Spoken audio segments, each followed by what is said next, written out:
Sometimes, interviewers pass their boundaries, become too audacious, and forget who they're talking to. But the comedian across from them flips the script and gives them a nasty reality check. Here are 20 times comedians embarrassed their interviewers, starting with Conan O'Brien. In one of his most awkward interviews, Conan O'Brien got ambushed by Howard Stern when he brought up personal matters involving his ex, Lisa Kudrow. Lisa had mentioned in a prior interview that she saved herself for marriage. I had on Lisa Kudrow, who was your girlfriend for years. She said when she got married, she was a virgin. She told you that on the radio? Yes. Yeah. What's the deal? Yeah. I'm impotent. No, you know you're not. You're not impotent. Howard then started to ask Conan the most uncomfortable questions just for the fun of it. Conan tried to avoid the questions and play off his discomfort with humor, but Howard and his co-host were relentless. So you had sex with her, right? Well, please, a gentleman doesn't tell tales. Yeah, but I mean, when you say you were her boyfriend... How long were you together? I'm a very religious Catholic. Lisa performed you on you. No. I feel that it's not my place. All right. If Lisa's made a statement, I should back it up 100%. Here is... Howard started getting annoyed when Conan wouldn't disrespect his ex. So he hit below the belt and started airing out even more of Conan's private life. You're making $3 million a year. That's pretty impressive. Okay, $3 million. Yeah, You're not making $3 million? You're making $3 million. I know what you make. Trust me. You know what I make? Because I know You're people who very work good. in the network. Then we've learned nothing about you through I this know. whole interview. I know. Despite all of this, Conan stayed composed and left Howard, who was expecting some juice from the comedian, disappointed. The next comedian, however, didn't take the high road. Cat Williams. This interview kicked off with some harmless banter, but the moment Wanda Smith, the interviewer, went too far, Cat took it 10 steps further and didn't look back. All right, it's the People Station Viewer 3. Your hair is kind of... That joint was. My hair is 19 inches long and I have no perm. You don't? Oops. Oh, that's not a perm. No, it is not. Nice lady. That's natural. Come run one of your gnarled fingers. Come here. While you on air, Come so on. they can hear you live. Come on. Let me come over here. No. That's not how that works. Oh, okay. Well, then stay over there. Don't worry, ain't nobody putting their hands through yours. That's right. They don't have to. Only one of our You hands all right this moving morning? while we talk. Are you all right this morning? One thing Cat Williams will never do is roast disrespectful people with mercy. Take off them headphones and that wig. And make sure. That wig and that headphones and come take off together. them all that- If you can't get your blood pressure down, you can't call me down. Whatever, little mama. If your cholesterol is 600, Whatever, little mama. I'm Lil Mama's baby daddy. No, you little mama. Yes, ma'am. Hey, girl. And what are you, girl? You probably shouldn't talk about sizes. Oh, that's okay. You big on the radio. That's right. And you're big Turn in it prison. down. And you're yes, big ma'am. in prison. I've never been to prison. You have 19 several felonies, times. no convictions. Yeah, Knock it yeah. off. Calm No. down. Calm down. Only one of us has Calm $12 worth down. of jewelry on. Oh, No. No, $12. That had to hurt. Ricky Gervais. In one of the most passive-aggressive interviews in his career, Ricky Gervais faced off with not one, but a 5-panel interviewer who made him uncomfortable right from the very beginning. No, they said keep it quick, just go and sit down. Okay, so we can touch it? Yeah, of course, yeah. I'm like, wow, we just thought you were hugging. Because you gave hugs the last time you were here. I feel like a strippergram. Who's got $1? You know, we haven't seen... As if that wasn't enough, they started making silly accusations against Ricky. Ricky endured his discomfort, playing it off with jokes, but the accusations continued. Referring to Sex and the City 2, you said, I was sure the Golden Globe would go to the team that airbrushed that poster. Yeah. A little sexist. No, it's not. Why is it sexist? Well, because you're saying that the girls are older and they need to be airbrushed. No, I think they look great at their age. Oh. Why hide it?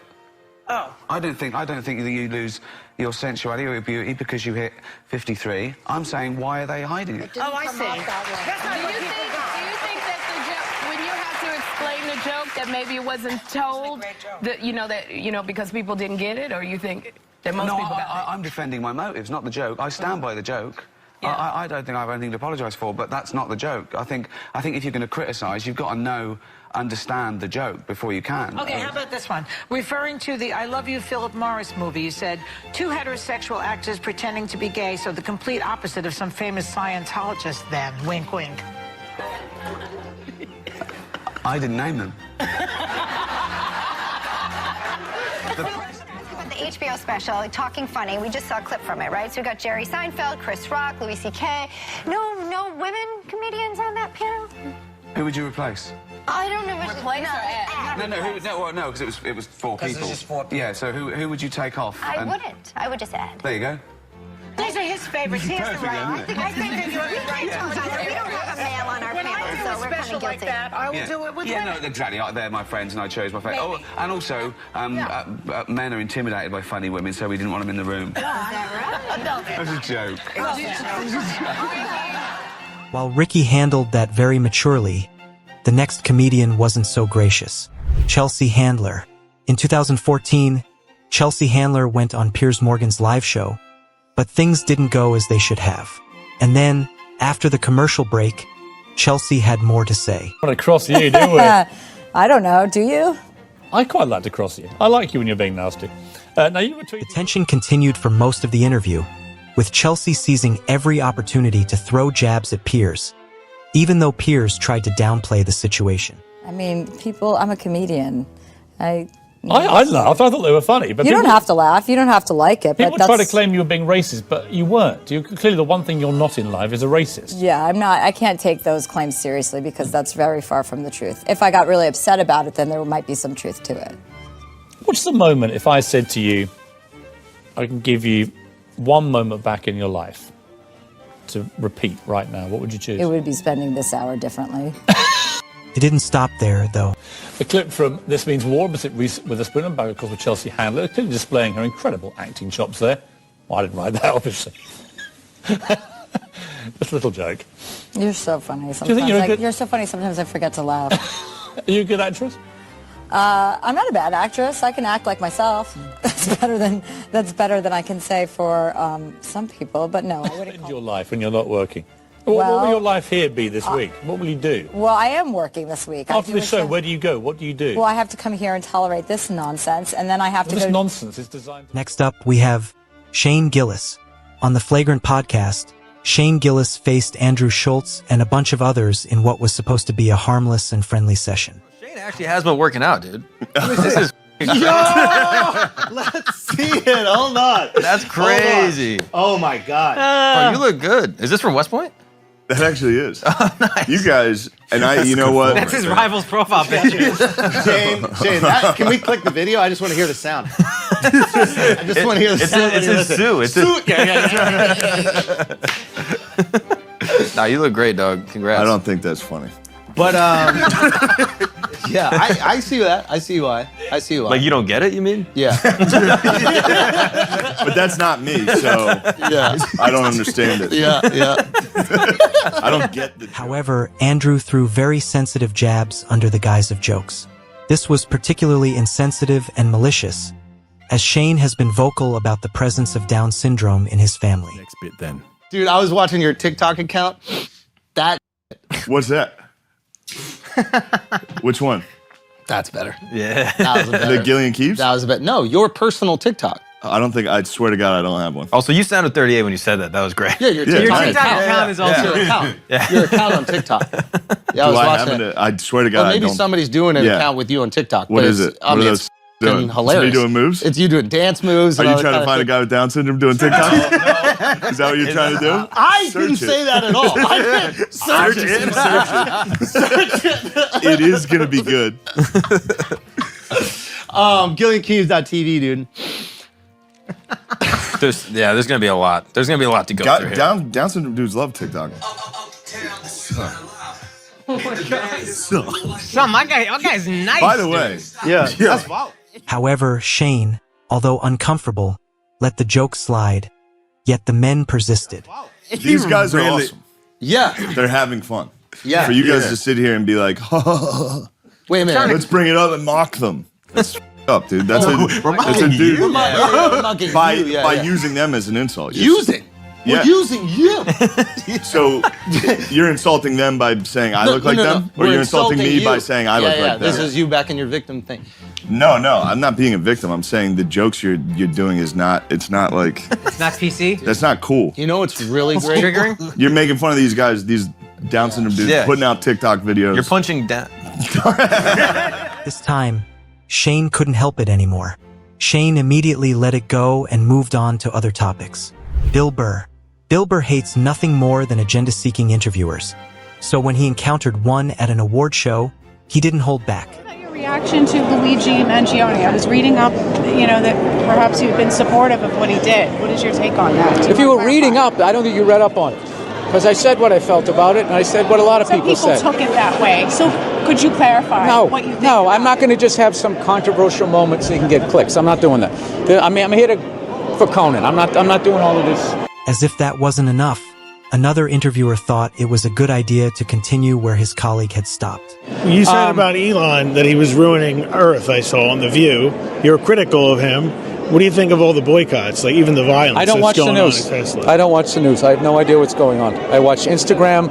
I watch people wipe out on motorcycles. I watch lions and hyenas fight each other. This is the things that I do. And I don't think you should be asking a comedian. You're a journalist. Comedians are on top of current events. No.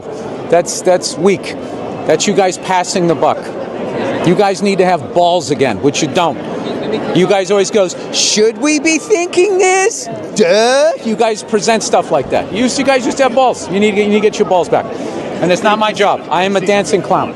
Christina Pasitsky also took a shot at Burr during an interview with him, and Burr wasted no time with her. Do you ever seen a shrink before? Therapy. Yeah, I went to therapy. You went, but you stopped going? Well, after a while, it's just like, I've told all the bad stories, and I'm always going to have problems. This is just becoming like this, lifelong car payment now to have to come over here. Be like, well, this happened. Yeah. My garage door was locked. When are you going to just, get off this couch here and go live your life and stop having to talk to this person? Yeah, you're full of anger. Because you flog yourself for being vulnerable. Oh, would you stop it like you have some sort of psychology degree? 10 years in therapy. So what? I've watched football for 40 years. I shouldn't be somebody's coach. I agree. Yeah. Then you're going to superimpose your issues of the psychos in your... When another interviewer with questionable hair himself commented on Burr's hair, Burr made sure he regretted it. When did you start shaving your head? Looks good. When did I start shaving? I shaved it later on my first special. I had it shaved. Really? I didn't. Yeah. When I saw you in New York for the Patrice I'm glad thing. you liked it. I see you losing the roof there in the back. Yeah, You'll be right there with me. I'll be there We'll do a buddy cop show. Exactly. All right, two balding old guys. Exactly. Going after some hairy criminal. Bill Burr, again, still on the agenda-seeking interviewers, Bill Burr put Howie Mandel in his place when the latter brought up sensitive matters on his podcast. 4 years of hatred. Get ready, because you got a daughter, too. Wait till she's a teenager. Wait till the hell. Everybody who fails as a father says that to me. I failed? I think so, yeah. Are you calling me a failure? No, just this whole, I'm just not feeling like good vibes between the two of you. We're doing a fucking podcast together. It feels like a business decision. No, everybody. We had a rough time. We had a really serious rough time for years and years and years. We came back. I don't know that, and I wasn't a good father. But you are always good. You'd never put me in anything. I know you direct and you write. You never call me. Well, you never you're put me. a lot. What? You're a lot. It's not about talent, Howie. We know you have talent. I know. I've seen the glove on your head. I know that you're a triple threat. Do I want to be around this person? Do I want to deal with this guy 14 hours a day? And okay, all right, sometimes you're on the fence, and other times it's just an obvious no. But and I love your honesty. Huh? You're so honest. But he doesn't judge. But he doesn't judge like me. I'm just telling you how I feel, and I would appreciate being seen right now. I just want to be part of it. I want to be invited to the party. But no, you don't invite me to the party. The one thing you regret is... I see what it is. What is it? I see what it is. There's a desperation. Mm-hmm. You've been out in this town for so long. I am. And you got to hide your desperation. But when they can smell it coming off you, It's not working. Did you get some new T-shirts? No. Oh! YouTube plaque. Oh, you got a YouTube plaque? Yeah, we just hit 100,000. We just hit 100,000 subscribers.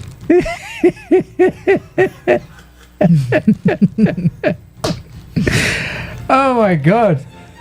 Why is that funny? It's just funny. That's the stupidest. Well, why would you do that? How many one-armed kids in Africa had to dig out that fucking aluminum for some fucking ass over here to make that thing? What are you going to do with that? Put it next to your Cable Ace Award? You held that up like it was a Golden Globe. At least Bill was honest, which is more than most public figures can manage. But Howie wasn't done provoking the comedian. That wasn't all, though. Howie went on to chase more controversy by bringing up a surprise guest, who was, in fact, a half-brother Burr had never met before. He's our camera guy, and look who's here. Oh, hey, what's up? Sit down. You're an asshole. Billy Corrigan. Billy Corrigan. Yeah. I'm an asshole. Yeah, I thought this would be great to bring a family together. Well, he didn't tell you. He told me you were totally cool with me coming. That's what he does.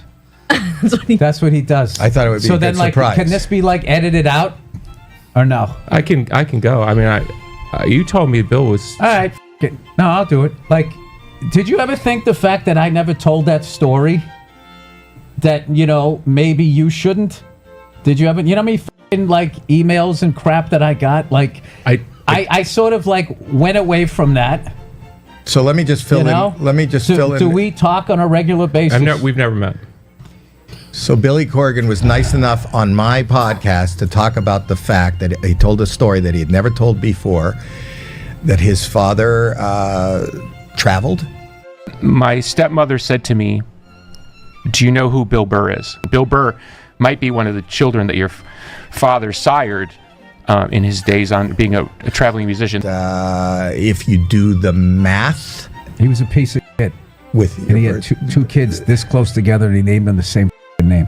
He thinks it's different because he's Billy and I'm Bill. Like, that's how he told the difference. Well, I was Bill when I was young, but you're right. I mean, with all respect. I just thought. All right, well, whatever. It's not that I don't like him. It reminds me of all of that shit. So, it's like it just seems more of the same from what I've been hearing. All right, whatever. I mean, I like your music. Appreciate that. Okay, great. Would you? Oh, you know what'd be cool if you let your brother play drums. Well, the fact that he said he can't sing, I think that sort of disproves that we're related. While people argued that Burr's episode with Howie was scripted, Burr went on another show and expressed his disappointment.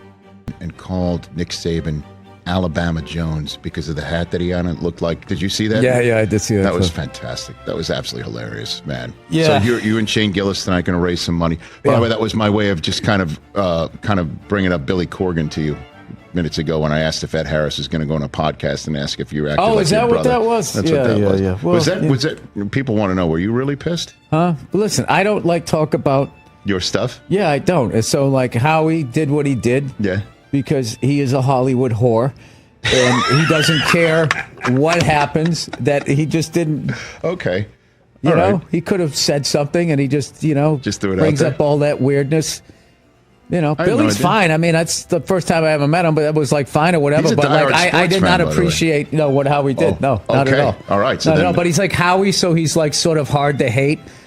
You know what I Right. mean? How do you like hate a germaphobe? He's like not threatening. He just walks with his arms in so he doesn't rub against curtains that he owns. That's the weirdest thing about him. He's a strange man. He came on this show, didn't he? While Bill Burr went all in with his roasts, the next comedian took a more subtle approach in humiliating the interviewer. Jerry Seinfeld. During a CNN interview with Larry King, Seinfeld reacted sharply when King asked if his show Seinfeld was canceled or if he chose to end it. Seinfeld, visibly annoyed, responded. You're not aware of this? No, I'm asking you. You think I got canceled? Are you under the impression that I got canceled? Have I hurt you, Jerry? I thought that was pretty well documented. Is this still CNN? Don't most shows go down a little? Most people do also. But, yeah, no, I went off the air. I was the #1 show on television, Larry. You were. Do you know who I am? Jewish guy, Brooklyn. Yes. Okay. 75 million viewers last episode. Boy, you don't was take like it so 10. bad. Well, that's the big difference between being canceled and being #1. Okay, I'm sorry. We'll be right back. Jeez. B-movie opens. B-movie Can we get a opens. resume in here for me? B-movie that opens Larry can go tomorrow. over? We'll be right back. Responded. This next comedian went a step further to make his point known. Bobcat Goldthwait, on The Tonight Show starring Jay Leno, Bobcat Goldthwait took extreme steps to protest the show's format and Leno's hosting style. Well, that was awkward. Bobcat took that one a little too far. I wrote Paramount Sucks on the back of his show, and then I smashed a couple TV sets, and I don't know, I don't want to be rude, Jay, but that's whatever. That's what? Well, I mean, it worked. I mean, you invited me on your show. You know? No, like, I gotta go nuts. No, you don't have to go nuts. I know I have to go nuts. It sweeps, and, you know, and I don't know what to do, because I don't really feel that nuts. Right. Well, I thought, what can I do?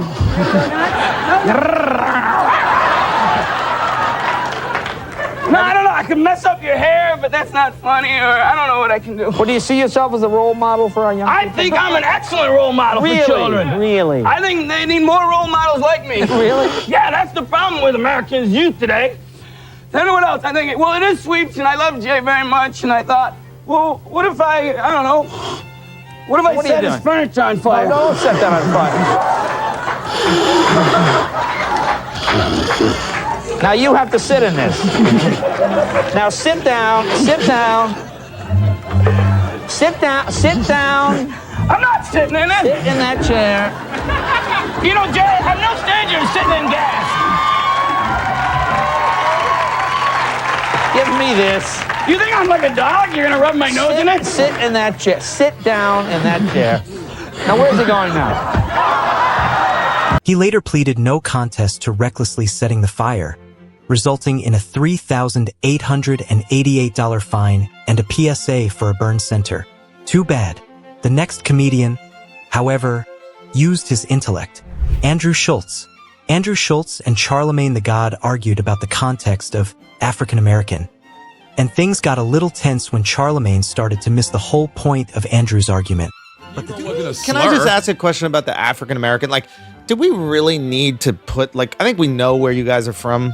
By the way, some people don't like the term African American. No, I'm being serious. So I mean, we're all technically African American. I understand they're trying to be like respectful, right? Mm-hmm. They're trying to be like, okay, how can we have another term that's not Negro? It's like, oh, what about African American? It's just like, yeah, like there's one continent where black people are from. Well, all people in the world. Let's be for real, all people. Yes, all people. I'm saying, of course. But it almost makes more sense to be like European American or Australian American or whatever American. It makes more sense to point out where white people are from because there are white people from all these different areas. Maybe not though. We know where black people are from. Not necessarily because it's the Caribbean too.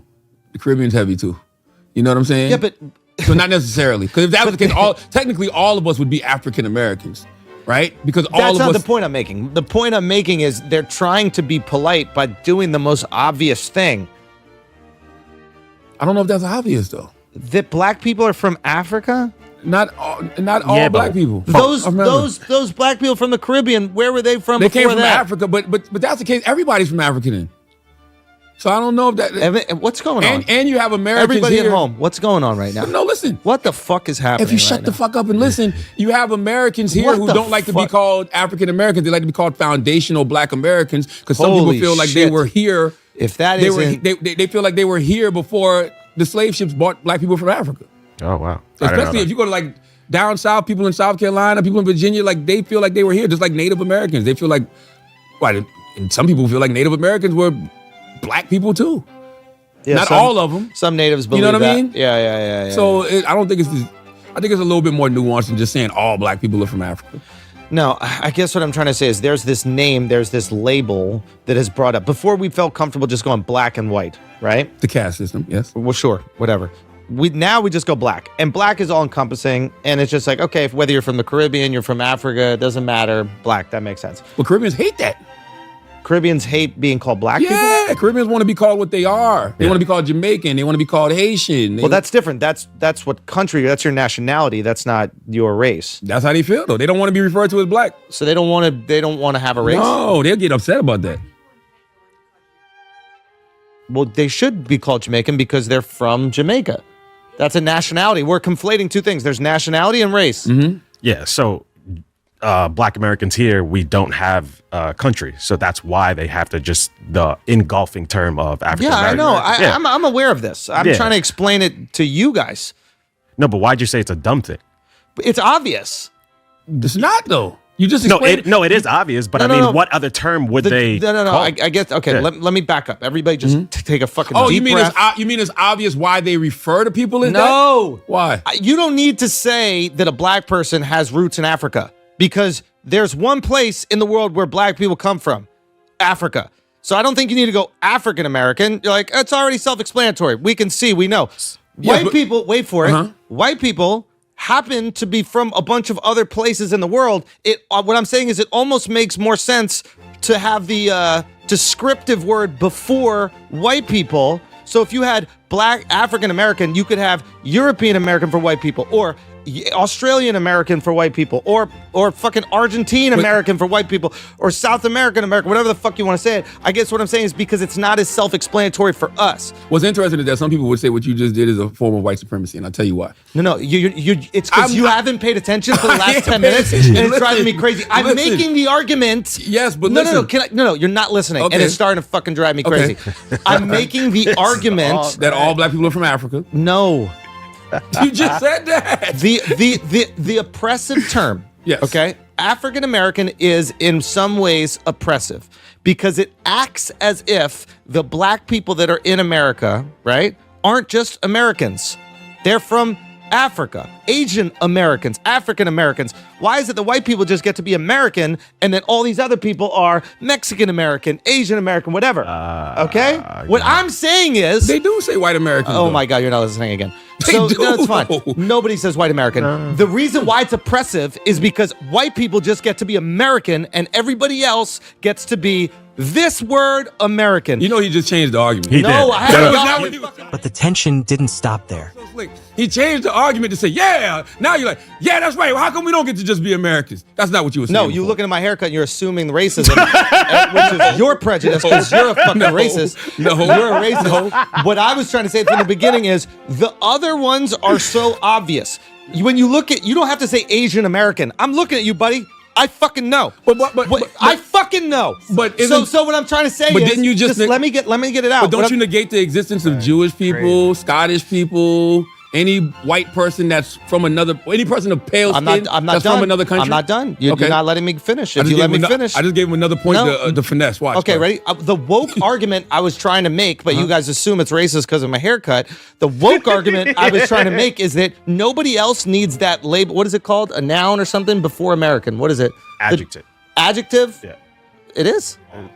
No one else needs the qualifier, right? No one else needs a qualifier because Asians are from Asia. We get it. We know you're from Asia. But black they do say Asian Americans. I'm just going to keep talking. That was one awkward interview. At another interview, Bill Maher and Andrew Schultz debated heatedly about the Middle East. Throw a dart at a map of the entire, all 60 Muslim majority countries. Yeah, I could survive in every single one of them. You couldn't. How no? What? How could I not? I'm not a gay guy. I could live in any single one of them. You're in Kabul. Your wife would have to wear a head-to-toe burqa. That's on her. You could live with yourself knowing that that's how women are treated in your world. I hate this moral argument. You said you'd be happy. This is such a argument. This is such a argument. No, I didn't say happy. I said I could live. You keep moving the goalpost. Okay, could live easily in every single one of the countries. Easily? Easily. You could easily live in Kabul, Afghanistan. Is there war happening? Is the war's over? I could kick it. I could kick it in Kabul for a month, easy. Give you two options: either you're kidding, or this is stupid. Well, that's this pretentious ass. But that is, if you don't agree with me, you're dumb. Is why Trump is elected. And let's just say Andrew wasn't exactly impressed by Bill's logic either. Next up, we have Joan Rivers. When Joan Rivers went live on CNN News to discuss her role as a fashion critic, things didn't go exactly as planned.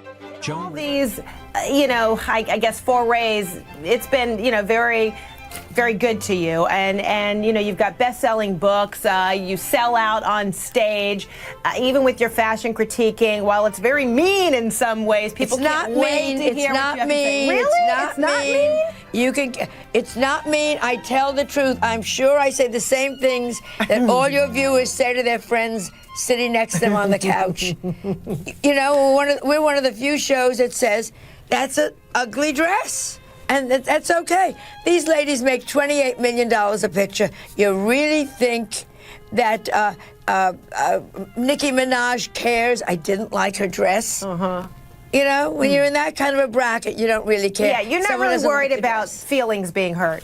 Well, not when it's about dresses. It's not about them. It's about clothing. Okay. Well, what about when it is about something, you know, that really does seem off limits to a lot of people? I mean, even in your book, you kind of joke about the death of Casey Anthony's baby, Princess Diana surviving so many landmines and who she dated. I mean, do you feel like there are boundaries ever, you know, even if it makes people uncomfortable or offend people or what?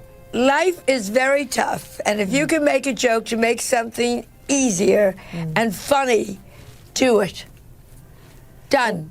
Do it. That's all. Darlene, I don't know what your life has been like, but I have a lot of people who have gone through hell, and if you can make, Winston Churchill said, if you make someone laugh, you give them a little vacation. And maybe you take the worst thing in the world and make it funny. It's a vacation for a minute from horror. Yeah, and people love to laugh. I mean, clearly that's why people love you. But they also know that you know, you have some shock value to you. I mean, on the cover of your book, you're wearing a fur, and you knew that there would probably be animal rights activists. You know, this whole interview is becoming a defensive interview. No! Are you wearing leather shoes? Yes! Shut up. I'm talking. You know what I mean? I don't want to hear. You're wearing fur. You're wearing leather shoes. I'm not an activist, but I'm saying You're eating chicken. You're eating meat. I don't want to hear this nonsense. Come to me with a paper belt, and I'll talk to you. But you did hear it in some of those press conferences. There were people who were upset, and you're just saying, no, you know, I'm going. I really am going because all you. Joan Rivers was widely disliked for her controversial takes on some sensitive issues, but nothing has ever stopped her from airing her opinions, especially when interviewers came for her unprovoked. However, when you come for Joan's daughter, she will drag you through the mud, just like she did to a Good Day Sacramento host, who insulted her daughter, Melissa. Funny teeth, and now is so rich for fun. Oh, he has a tractor and he smashes up old cars just to get attention out of him. Did you ever run up to someone and say, hey, how did you get so rich? And the woman said, by riding on my mom's coattails, and you said, Melissa, this is my show. I don't think so. And I think we're going to end the interview right now. Don't get so fucking smart. Oh, we'll apologize for Joan. Joan's rules are clear. Come for her all you want, but never take it out on her daughter.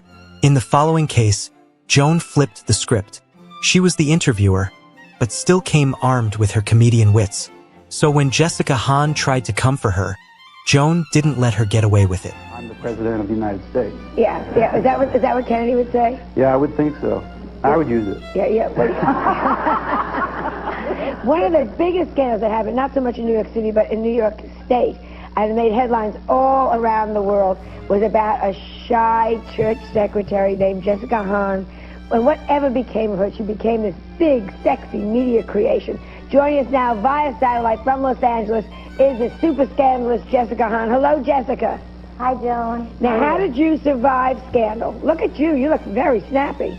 Thanks. Yeah. I've been working out 40 miles a day on the bike. Yeah. Joan, you owe me an apology before we go any further. Oh, let me hear this one. Well, you said on Howard Stern,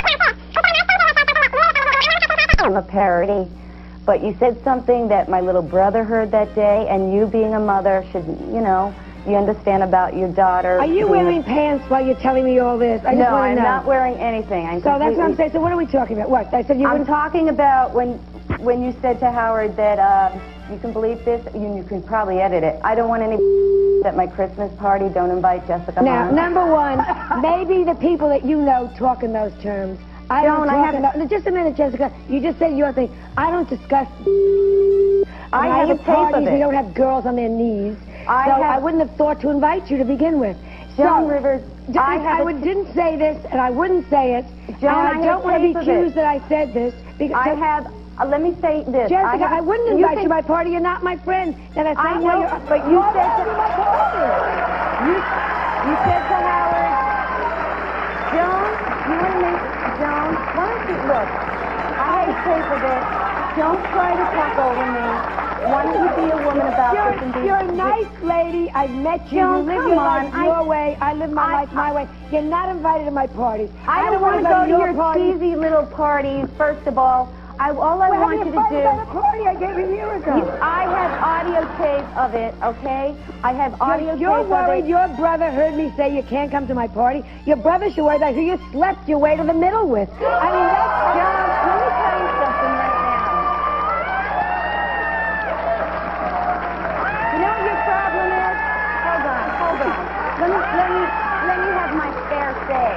Joan, you know what your problem is? You're a dried up old prune who can't handle it, that young people are rising above their problems. I Joan, may be old, you don't but like I'm not it. a tramp. Joan, you don't like it when people can rise above their problems. We are now getting to a Find my match. Playboy. It's on Good the for you, stand now. darling. Everybody's in Playboy that wants to be in Joan, Playboy. let me tell you something. You don't have any class. You don't know the first thing class, about you're the pain. arbiter of You class. know, you send me roses. You know, it's real easy when I'm doing satellite. And you can edit this out, and you can make yourself look great.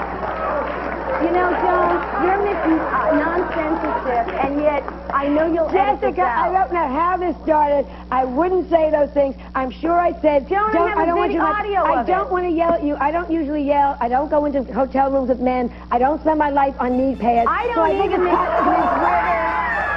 I don't spend my life on my knees either, except to pray. You should never come for Joan unprepared, just like you should never do with this next comedian, Russell Brand.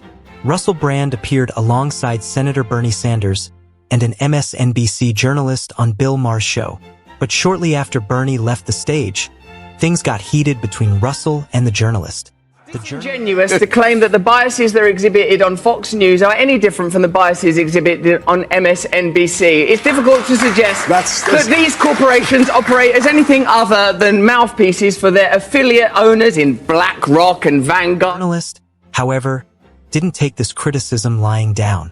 However, Russell ensured he didn't leave without delivering a lecture. Actually know anything about any of these organizations you're talking about. You've been on MSNBC once. Big f***ing deal. My darling, it was more than enough. You can't come up with such a You don't have a single actual fact. The moment that you give me a specific example, an actual example. Okay, I'll give you one. one. Wait, just wait. Wait, Just let him go. I thought you needed a specific example. How about you think you can improve America by determinedly and avowedly condemning Fox News without acknowledging that you're participating in the same game? Did you not just listen to Bernie Sanders, someone who plainly, legitimately believes in this country and believes it's possible to change, but is bound by corruption, is bound by the lobbying system? While Russell Brand has remained a controversial figure through the years, there is no denying that he owned this interview. Patrice O'Neill. When an interviewer played one of Patrice O'Neill's clips to paint him in a bad light and took the joke out of context, she got a reality check. Ladies, because there is something comedian Patrice O'Neill wants you to know. We don't like you. We don't like you. We don't ever want to really see you. Like, you never heard four guys hanging out at a party, right? And one of them goes, you know what would make this party even better? If my girl was here. Patrice didn't take offense, though. He handled it very maturely. So why is it that guys just don't want us fun, wonderful ladies around when you're hanging out with the boys? Because you talk about nothing. Thank you for laughing at that. That's really against your instinct to laugh at that, but you just force yourself on us every second you can. So we're just really annoying, essentially. Yeah, but you know it, and I don't know why you don't care. I'm mature. I'm getting older, so I try to walk her through. Just like she asked me, I asked her why she loves me. She said because when she first met me, she thought I was charming. And I said, well, why should I love you? Because I'm charming. Okay, and You've what never never was her been charming a response to day in your that? life. Now, Patrice was actually joking as usual, but the interviewer still couldn't understand his humor. At the end of the interview, Patrice then dropped one last bomb. Watch him on HBO on demand for And you're not tickets to married. see the upcoming No. Why? My choice. Your choice. I All right, bet it is. While Patrice went easy on that interviewer, he didn't hold back when it came to his argument on free speech with Sonia Osorio. Patrice, are O&A next? I hope not. I wish JB and Elvis didn't lose their job or Imus. It's funny. This is the thing. I don't know her, but I'm assuming that she has nothing to do with funny. So I'm gonna speak as the expert on funny. Funny people should just be left to trying to be funny. What if they're not funny? then you made a mistake. But how many times has how many unfunny rape jokes lead to rape? Like, I don't know how many jokes about rape there are. There's a lot, but your world is not funny. Your world is next on the big story. My world is people trying to be funny. Well, I mean, you think it's okay to try to make jokes about rape? I'm diabetic. I make fun of that. I'm a victim. I might lose a toe, but I'm trying to make fun of. I'm trying to make fun of anything I think I can make fun of. Sonia, You know, what's happening now is the marketplace is deciding what's appropriate or what's not appropriate. I think the nation is just tired. There's a new mood in the nation. What nation? The nation. You know what? We're tired of things that are just Is this the nation, this paper, and you? I'm not the nation. I'm just speaking for me and funny. You're speaking for the nation, or you're speaking for... Yeah, you know why? Because I remember 6 years ago doing something against Anthony Openy because they were just so outrageous, and their violent images that they put out to women was just uncalled for. And now I think people... You think they were trying to be funny? I think now people in this country... Do you think they were trying to be funny? Tired. You know what? I don't care if they're trying to be funny. That's what I'm saying. Why are you in that business? I've been to your show once, and it wasn't very funny being a woman. It was in your hilarious. Show, when you talked about... That's why she doesn't like me. I was in the paper with her, and the joke is hilarious, called The Angry Pirate. And the lady who wrote it in her outrage didn't even know what it meant. And anybody who read it laughed, because they know what funny... You're not living in the context of funny. You're living in the context of fire. Have every right to be as funny as they want. They can go out and try to be as funny as they want, make as much money being as funny as they want. This is what's happening. There is a change in this country. People are realizing they have an opportunity to speak out, and advertisers are listening. Radio stations are listening. Sonia, you're not talking to who I talk to. And you're not going to get paid as much money anymore. Sonia and Patrice, that's look what at it this. is. The marketplace More is CBS speaking. radio firings. They've been on a tear lately. All right. Are they cleaning house, or is this the PC cops run amok? You know what it is, John. You know what it is while you're reading that paper. It's the PC cops run amok. Do you think she's a PC cop? Of course she is. She has an entire encyclopedia of her stance on it, but it's no passion involved. It's not a real, this is just what she has to say. We are outraged and fired and fired and fired. Name calling. I'm outraged. I am outraged. You should be. I am a fool. Now, if I called you a fool, You know what? People are feeling a new sense of entitlement. Who are these to people decency in this country? Who are the people? A new How can sense you, of entitlement Patrice, so here's my question. How can you justify a bad joke, a joke that isn't funny?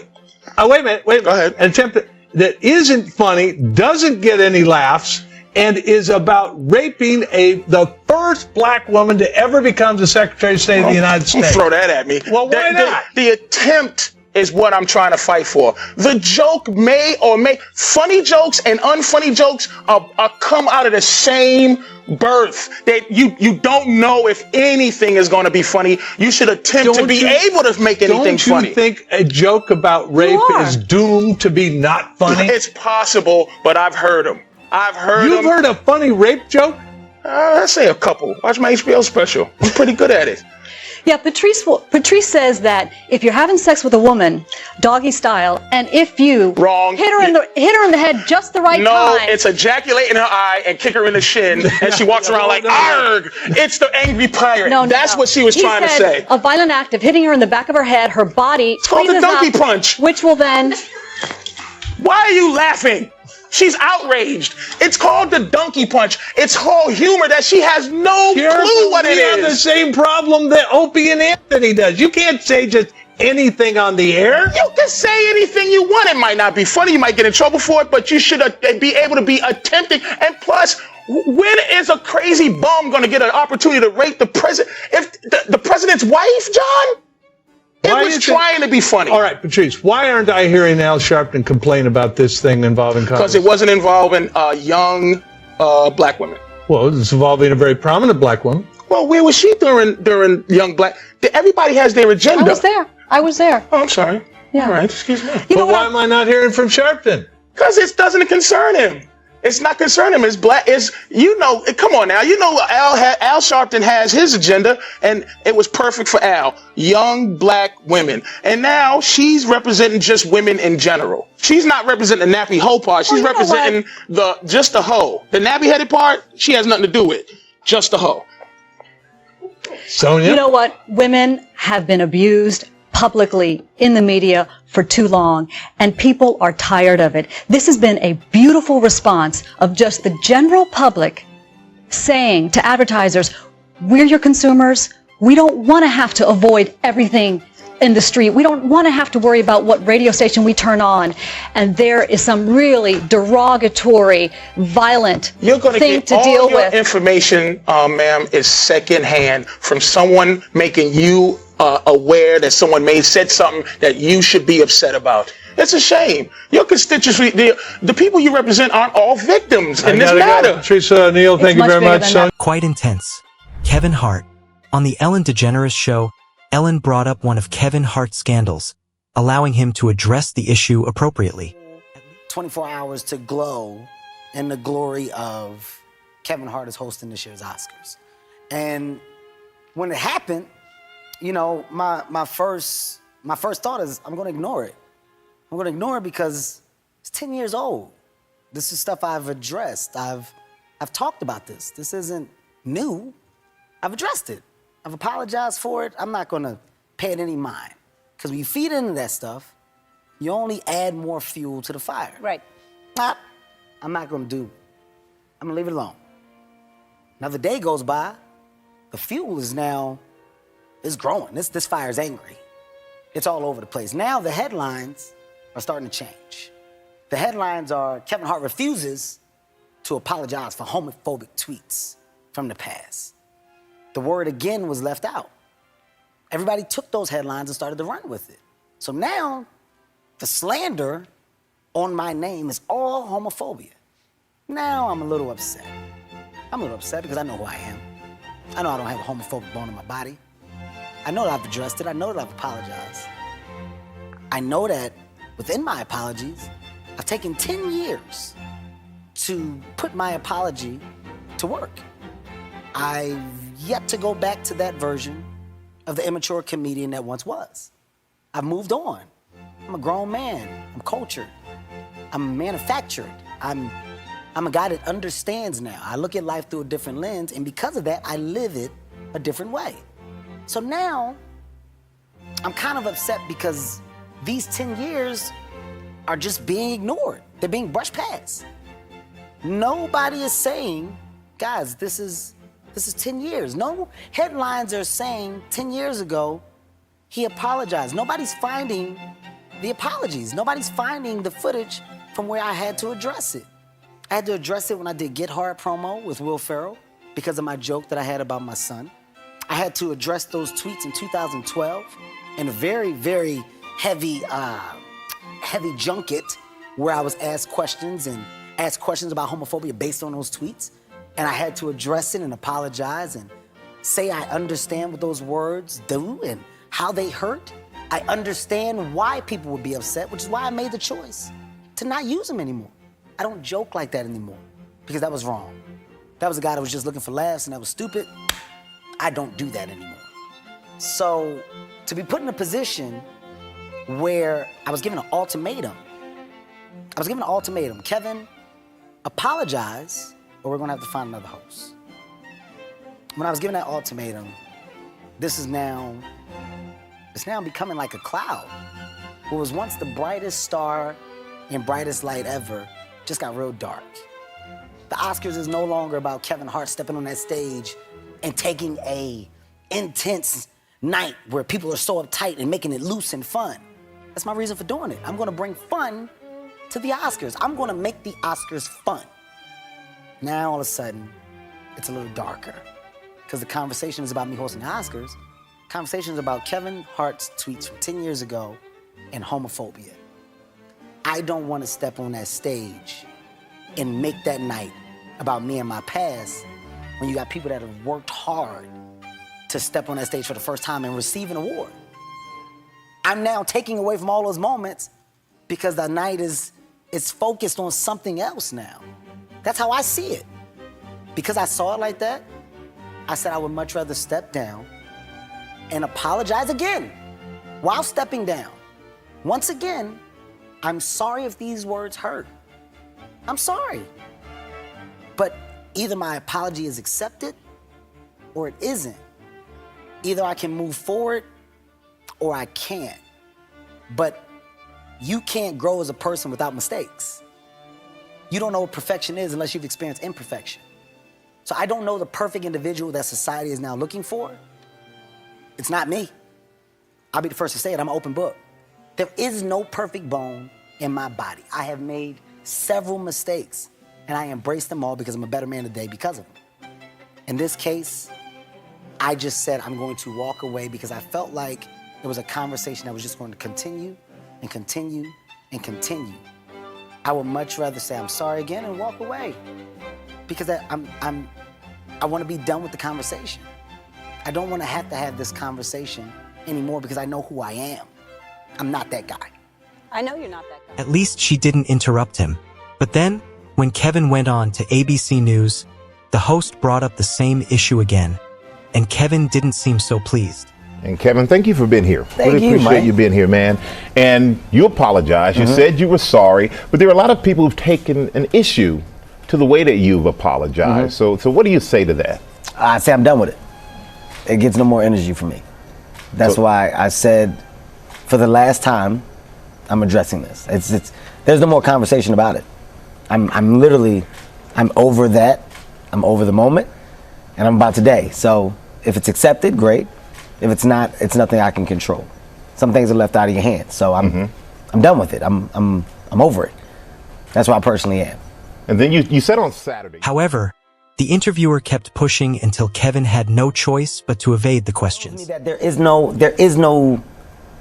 ending to it. If you keep feeding this energy, then it's going to grow. You're not getting no more of my energy from it. I'm not giving no more because it showed that it's endless.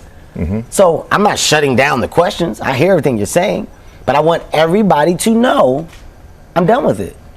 It's a choice that I personally made to say I'm not addressing it anymore. And that's not from an angry place. It's just from a place of it's never going to really end. I'm done with it. So if people choose to continue to let it grow, then do what you got to do. And one thing I know you hear my questions. One thing I know you do is you hear my questions. And I got one final question for you. I'm doing a very good job of doing this. You're dodging me. Go ahead. I'm used to catching people, by the way. Go ahead. But with all this being said and all this controversy and all the ways you've addressed it, is there a hope that you would host the Oscars this year? No. So that's an absolute no. Yes, I'm not hosting the Oscars this year, and it has nothing to do with in the future. It's hard to predict what can happen, and I don't want people to think that there's a thing between me and the Academy because there isn't. The Academy, they're amazing people. The offer was made. It was received. I was excited. Things happened. It didn't work out the way that it should have. Right now, from a time perspective, I don't have the time. You know, you're talking about 2 weeks that I would really have to prepare. I start filming Jumanji in February. I would like to call myself a perfectionist. So if I do something, I want to be able to give it my all and make sure that the production is a great representation of me and my talent. I can't do that right now. So, you know, unfortunately, I can't do it this year.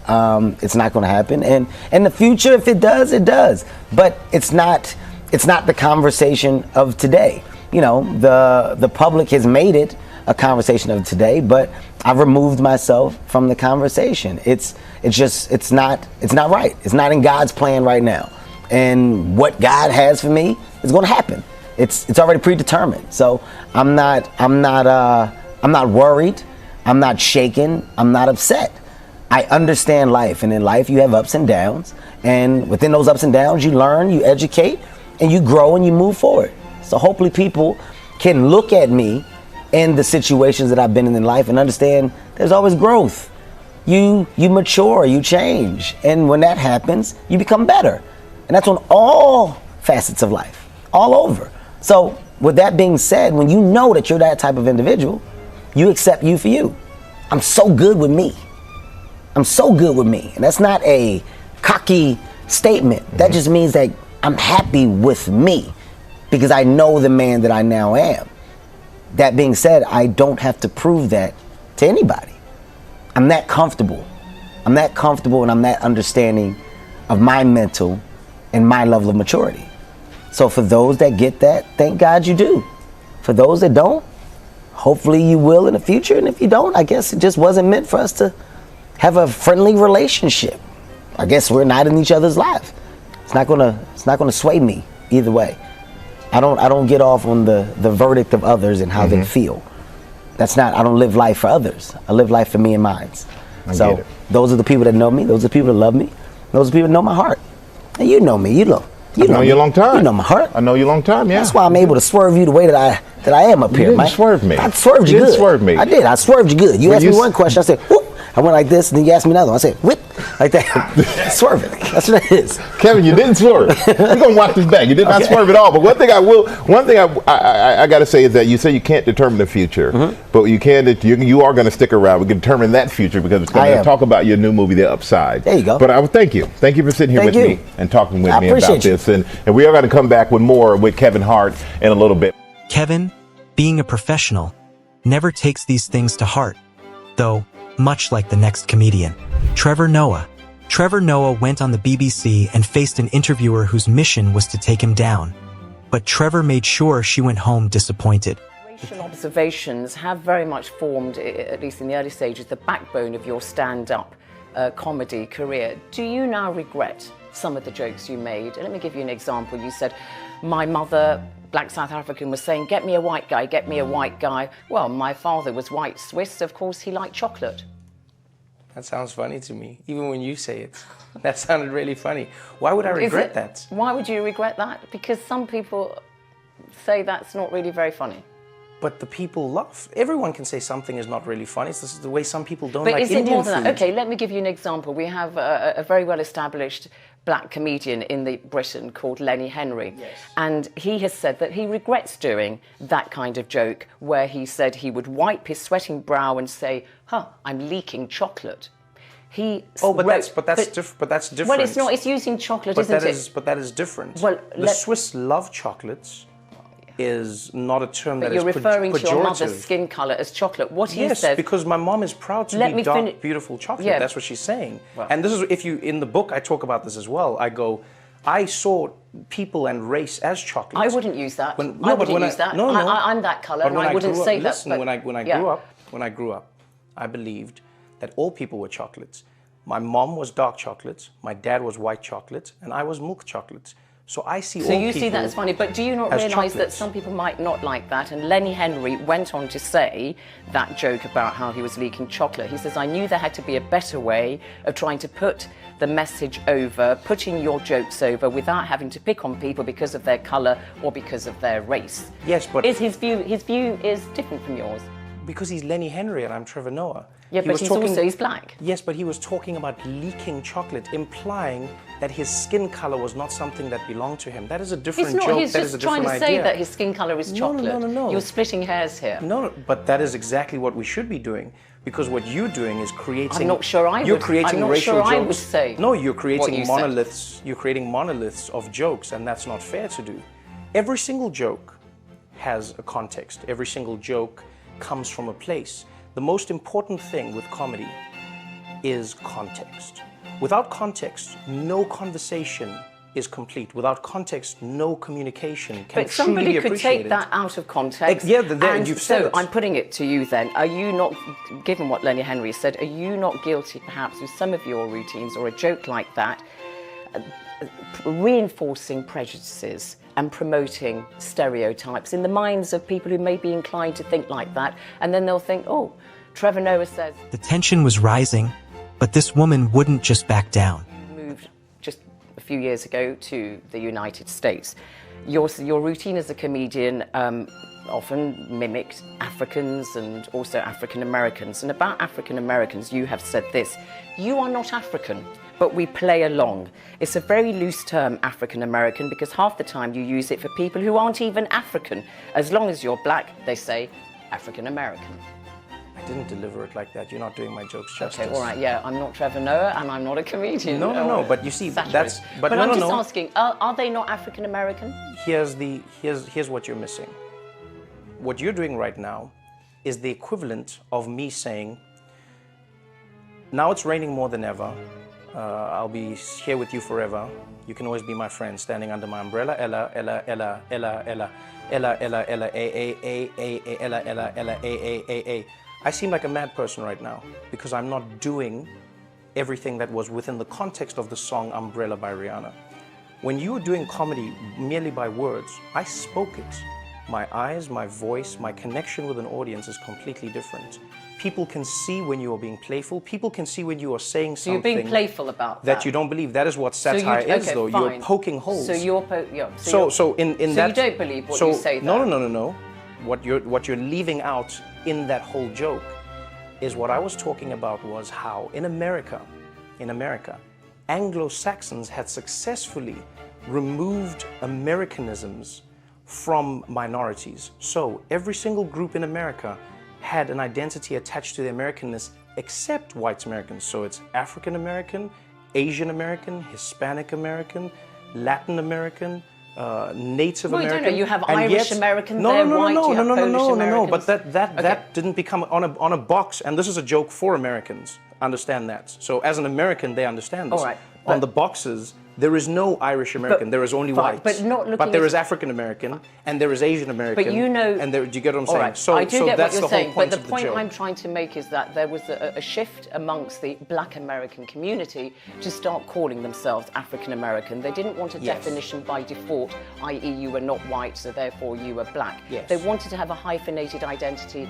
that linked them with the continent of their ancestors. And therefore, when you say, oh, they're not really African, they're playing along, you cannot disconnect what you say from this debate that's really, captured the imagination of the African American, Black American community. And also, the point I want to make to you is when you say that, it now feeds into a debate that's current in the United States. For example, Kwame Kwei-Armah, the Black Britain theatre director in the United States, says he has conversations with African Americans now who are saying, we want to go back to being called Black American because we don't have anything in common with this recently arrived African Americans, be they Somalis, Nigerians, South Africans, such as you, they have different language and so on. So what you say feeds into that debate, and it sounds like you're saying there is a difference between African Americans and Black Americans. There definitely is a difference. Right.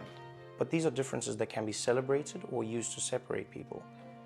Noting differences does not implicitly make it a bad thing. When you are noticing differences, you can note them for good reasons. It's the same reason we notice different colors or we notice different flowers. That can be a good thing. If you're using it to celebrate, you can use that same thing the same way apartheid did to separate people.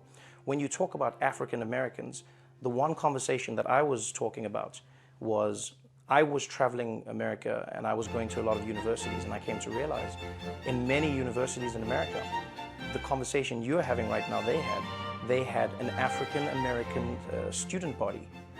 And very quickly they noticed a shift because they could not lump black people into a monolith.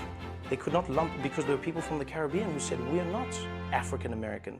There were people from Africa who were like, these are not our views, we are Africans in America. So there that's is a difference. interesting, yeah. And so what people themselves did was they said, you can't just lump us into this group. Fine, and does that difference mean that it doesn't act as a cohesive form? Because I'm thinking in 2014, Chimamanda Ngozi Adichie, the celebrated Nigerian author, she said that when she visited the US, she felt that her African-American classmate was annoyed with her because she didn't share their anger. And she said that she was not burdened herself by America's terrible racial history. That difference, does it result in the African Americans who've arrived recently in the United States, such as yourself, acting differently or having a different psyche from the Black Americans who are the descendants of slaves and have lived for many, many years, obviously, in the US? Well, I will say this, I will be careful to not comment on the experience of every single person because I'm only myself and I can only experience the people that are around me. What I do know is this, in terms of our racial histories, South Africa and America are very similar. When I talk to a Black American person, there are many stories that we share as human beings. There are many oppressions that we have experienced through our selective, oppressors. I think those are the things that many people can relate to across the board. So there's more to unite, even though you say there are differences. There is definitely more to unite, especially when you are being oppressed as a group. Because you must remember, when you are in the US as a black African man, I can tell you now that if you have an encounter with the police, they are not going to split the hairs. They're not going to say. But that wasn't the end of Trevor's encounter with narcissistic interviewers. When Trevor came across a narcissistic interviewer who threw a depraved question his way, Trevor wasted no time calling him out. No, I also don't owe you a hug because you watch my show. I will choose to give you a hug or I will say no thank you. But what I'm saying is consent is directly linked to whether or not the person... That is the rule. Has a woman ever made you uncomfortable at work? No, never at work. No, I'm really lucky. Never, ever, ever at work. Question. But in the world... In the world, yes. What if you ask me for a hug? Yes. I say yes. Then when I hug you, I notice you having an erection. Right. Then what? I'm asking, what is that? Well, you see, your narcissism has caused you to believe that I didn't come with an erection. You think that I got erect hugging you, Sean. One thing about Trevor is that he will handle rude interviewers with class. The next person? Maybe not so much. Tiffany Haddish. At the 2022 Vanity Fair Oscars after party, Tiffany Haddish was cornered by an interviewer who asked her an insulting question. A little costume change? I'm not wearing a costume. I'm wearing Dolce & Gabbana. It's called an evening gown, darling. This is not, no one's paying me for this. I paid for it. It's custom. Thank you. Time of death for me right now. You look gorgeous. This is not an acting gig. This is my life. This what fame look like. This what success look like. This what money look like. This what it look like. It's what it look like.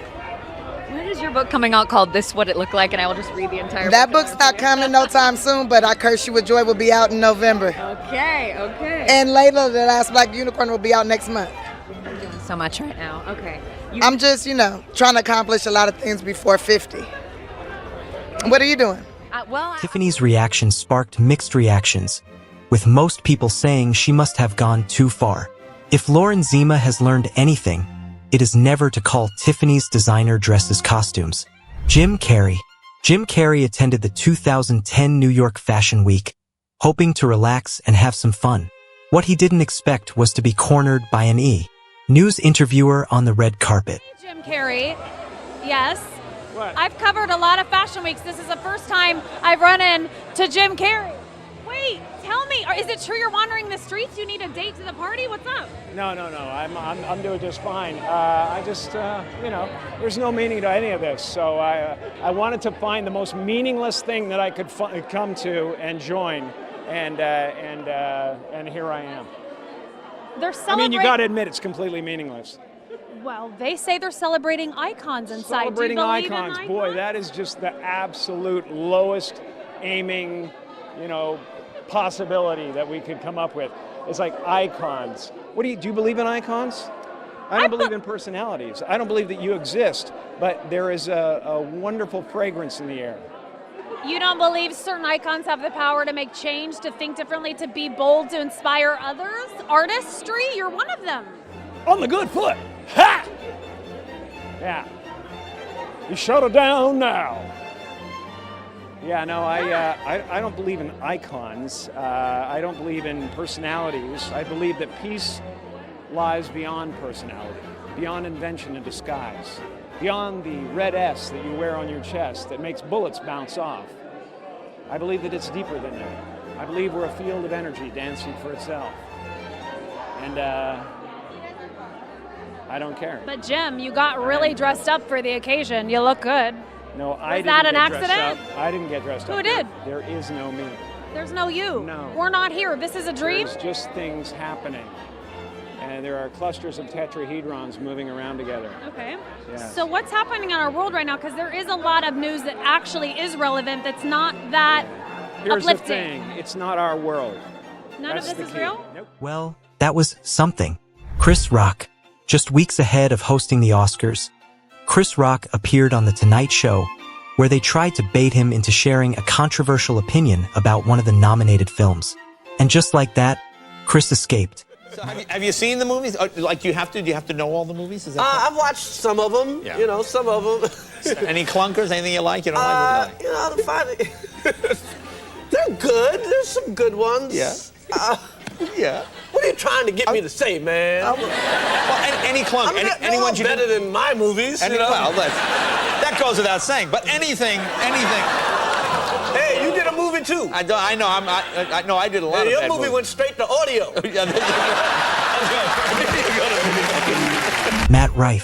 Matt Rife ended up stuck in an awkward, pointless podcast after the hosts showed up completely unprepared. Viral, which I guess you talk to people in the crowd, right? I do from time to time, yeah. That's not a thing.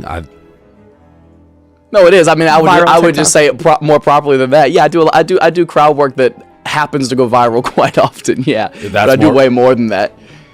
Crowd work is the proper way to describe it? Yeah, there you go. Okay, crowd work. I said talk to people in the crowd, I think. Yeah, no, it sounds like I'm interviewing. While Matt remained cool in the face of laziness, Sam Morrill flipped the script in the middle of his interview. Sam Morrill, going on a morning show in one of the most conservative cities in the country and cracking edgy jokes is probably not a very good idea. But that's what Sam Morrill did in Salt Lake City. I hooked up with a mother of 6, and that's the lowest number I could find in Salt Lake. That's not my fault. Yeah, you just got a rim shot out of our audio guy. I got one? Yeah, you got That's one. one. Okay. Needless to say, the interviewers were clearly uncomfortable even though they tried to play it off with laughter. But did Morrill care? Absolutely not. I'm excited to talk about like the P. Diddy stuff I want to talk about. Because I feel like in rap it used to be like about who's the toughest, and now they're like I'll tell people you had sex with me. Yeah, right. Okay, so we should probably not go too far down that particular topic line right here. You're gonna do a Netflix special. P. Diddy didn't have sex with me. I want to make that clear. Okay. I don't think we were gonna ask. Oh, okay. But the most dramatic part of the interview came at the end. The thing is, that may not have been a joke. Our producer just gave us a time, 30 seconds. Oh, no. No, come on. No, seriously, we want to help with your shows, too. I can finish in 30 seconds. Just ask my girlfriend. All right, and you will only see him at Wise Guys in Salt Lake City because he's not coming back to our show. What? Really? No. That hurt. It hurt. I don't think you're hurt. Yeah. Sam, you can come back. That brings us to the end of our list. If you loved watching comedians shut down interviewers with humor, quick wit, and zero mercy, make sure to like, comment, and subscribe.